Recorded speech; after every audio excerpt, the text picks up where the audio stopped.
Game Chat with Bwana, episode 110. No Andromeda on Switch may have a mass effect.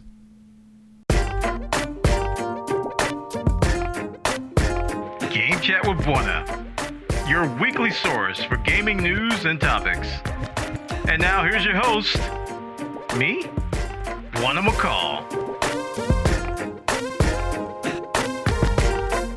Greetings, folks, and welcome to episode 110 of Game Chat with Bwana. We got a great show lined up for you. 5 stories to talk about today.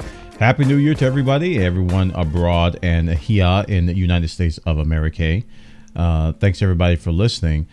We are going to be recording this show, and we're doing it actually right now, live on twitch.tv. I'm coming up with a new initiative where I'm going to be doing a morning show on top of my night shows that we will do on Twitch TV. Normally, I just do a show at 3 p.m. Eastern and go till whenever. But now I'm going to be doing a morning show where I actually produce the podcast, record it, produce it, put it in video format, and then publish it. After that, we're going to play some games for a little bit. I'm going to go off, take a little nap, do whatever I need to do, then come back and play some more games. It's going to be like a 2-stream setup. I'm hoping this works out okay. But on top of that announcement that I just made just now, next week my schedule is going to be a little bit wonky because I'm going to be out during the day because I have another contract to fulfill, much like the one I did in October. So we're going to be, I don't know if I'm going to be completely canceling Game Chat and Tech Talk next week. We'll see how much time I have, but it's definitely going to be a different schedule than it is this week. But without further ado, let's get started with Game Chat with Bwana, episode 110, coming at you right now.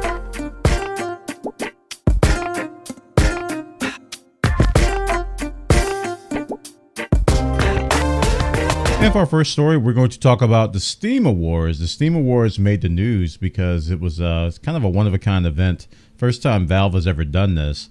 Essentially, what they've done is they've come up with a bunch of categories, and I think we help with that as well, that are not traditional. I mean, they have some really, really different types of things, like villain most in need of a hug. I mean, that's a category that you don't hear about very often.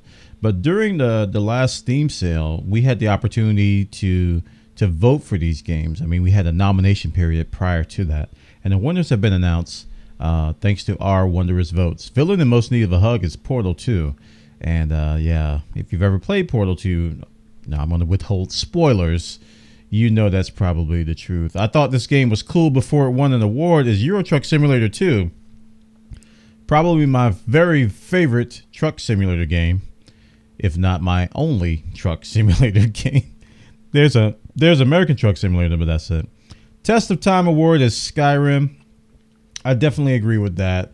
Although it was up against TF2, Civilization, Terraria, and Age of Empires, but Skyrim won the Test of Time Award. People still play it today like it just came out, and the game is getting old, man. It's been out for quite a while, oddly enough. Just 5 more minutes goes to CSGO. I would have given, I don't know, I didn't like the nominees for the Just 5 More Minutes, but I can see where it is. Just 5 more minutes makes you want to play another match, But the other nominees I didn't too much care about. I mean, they had Terraria, they had Rocket League, Fallout 4, Civilization 6, Civilization maybe because you just go just one more turn. But other than that, I don't know. Whoa, dude. Award goes to Grand Theft Auto 5. Let me just read this so you can understand it.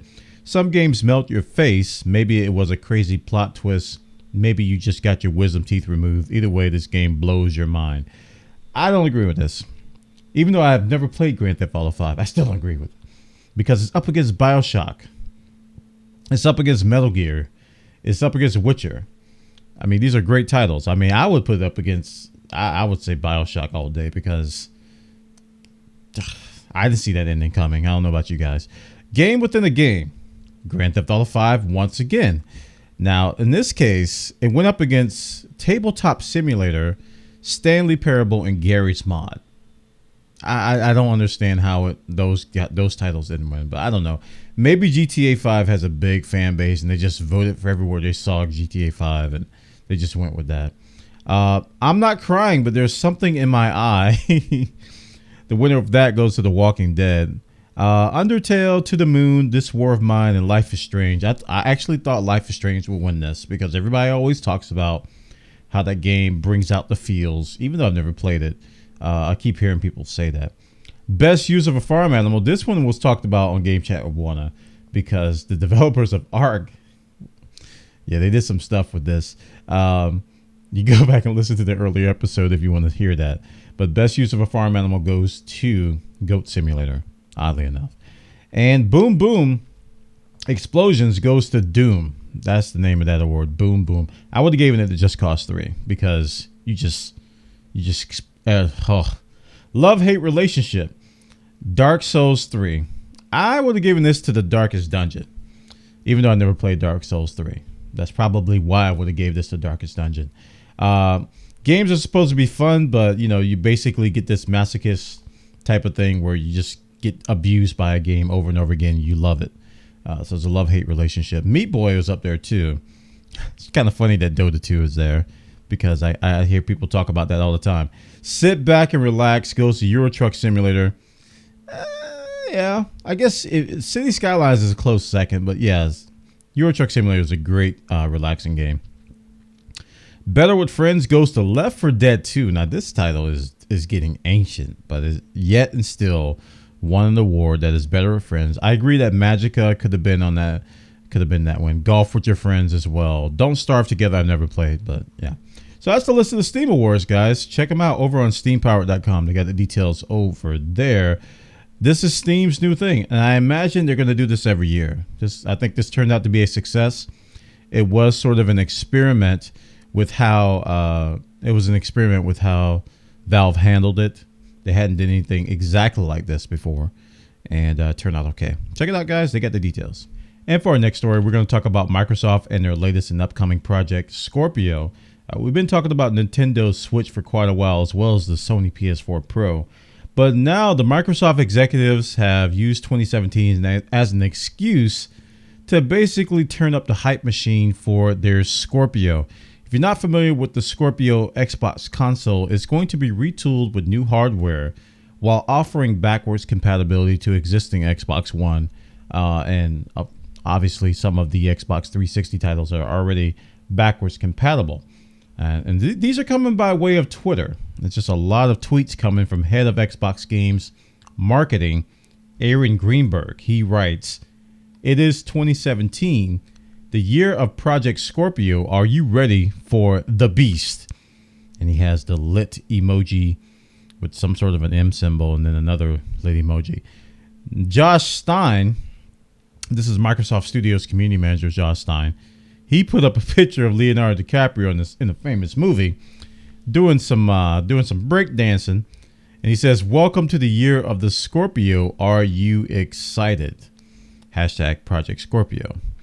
And then Josh Stein tweets again, Project Scorpio is coming, and he has the scene from Jurassic Park where the glass of water is shaking when the dinosaur is coming. Oddly enough, Phil Spencer hasn't been as excited on Twitter. I mean, I'm glad to see somebody is kind of having some restraint, but he's been quoted as saying it's going to be a good year.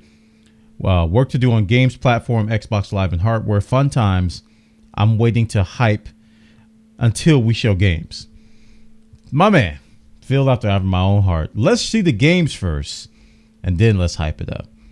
But these guys are paid to hype stuff, so I can understand why Phil's withholding his hype. I mean, you're the head of Xbox Games Marketing. Your job is to hype things up. So look forward to it. This isn't Final Fantasy, but I guess we can say please look forward to it. Project Scorpio, lots more news are going to be coming. Probably, I imagine they're going to wait for Nintendo to drop all of their news about the Switch, and then they're going to follow it up. And take advantage of that hype and basically use it to, carry that wave with Nintendo. Check it out, guys. Over on powerupgaming.co.uk, they got the details about Microsoft execs turning up the hype machine for Project Scorpio. And while we're on the subject of the Nintendo Switch, which we weren't, let's talk about it. There are no plans for Mass Effect Andromeda on the Nintendo Switch.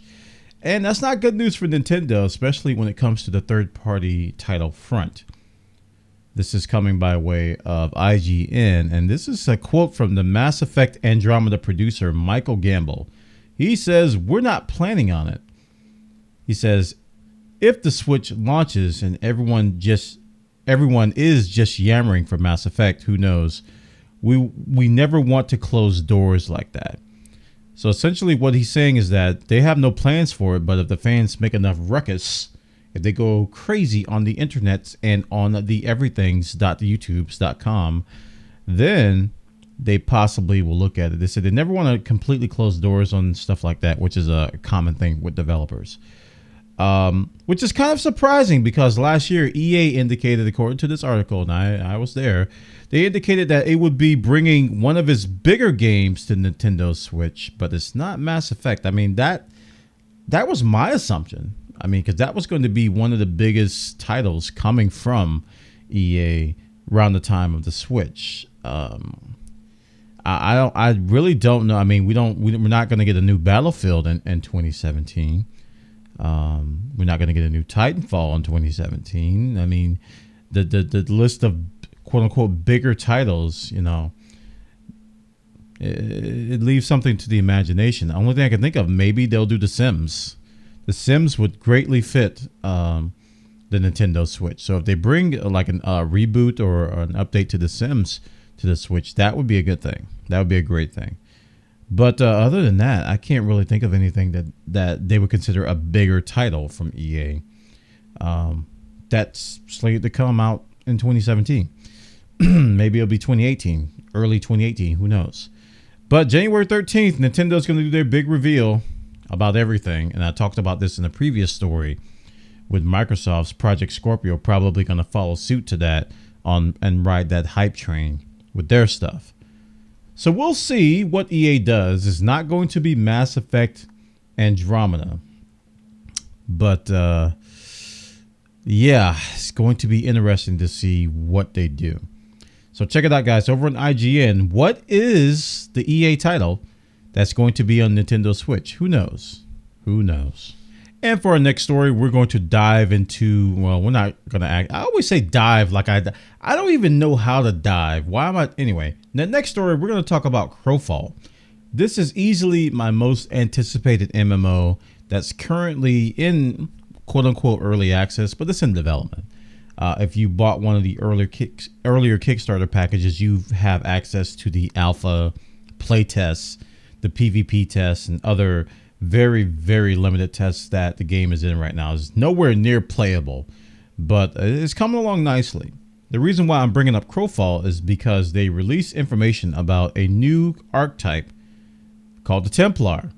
The Templar is going to be a spinoff of their already announced Confessor class, which is going to make use of the power of the light, and it's going to act as a tank class. And there's a lot of information in here. I read through the whole thing, and I was like, man, this is a pretty in-depth article about what you're going to do. But essentially, you're going to be using a bunch of stuff to protect. You're going to be a tank, and the TLDR summary is probably the best way to do it for a podcast. It said the Templar is a melee-focused tank archetype. The Templar brings powerful area defense and generally makes things safer for allies in her general vicinity. They refer to the Templar as her, but it's a human archetype, and it's going to be male and female. Templars and Confessors have synergistic crossover and counterbalancing mechanics through the use of Sin. This is sort of a resource mechanic that they introduced with the Confessor. I don't know the details of the Sin thing, but the Templar is going to use the same thing as the Confessor. Righteousness is used to fuel her ability and is a variation of the Pip's resource mechanic. Now, the Pip's resource mechanic is the typical combo mechanic that you see in MMOs, where if you do something, you get a combo charge. And when you have full charges or you have multiple charges, you can unleash some ability which uses those charges that can be stronger depending on the amount of charges that you have. Her survivability comes from a mixture of healing, hit point buffs, and right-click defense counter mechanics. She's both a formidable enemy and a powerful ally. So it sounds like a pretty fun tank. If you look at some of the abilities, like she's got a right-click ability that essentially is a block. It's like a block parry type thing, and she's got some passive parry abilities. I'll just read it. It says her right-click ability has her taking up a righteous stand with her sword held in a defensive posture. This ability requires righteousness to activate, and it consumes additional righteousness if sustained over time. Like block, damage is reduced while this ability is active. So it sounds like a fun class. I'll probably try it at some point when I play Crowfall. Looking forward to this game. We don't really have a release date yet. Good. It's very good. I don't want a release date. Just finish the game. Just do it right. Seriously. Because unlike that other game that rhymes with Star Citizen, they don't have a whole huge ambition plan. I mean, this game has a very smart plan. I backed it early. I was happy I backed it. They're not overextending what they can do, and I really believe they can do it correctly. So I'm looking forward to this game over at Crowfall.com. You guys can check it out. They got 10 million funding. I didn't know that. When I brought up this article, that number popped out to me. I didn't know they had 10 million in funding, but I'm looking forward to that Crowfall. Check it out, guys, over on Crowfall.com. The details about the new Templar archetype are up, and you can read about it and see what she can do, or he.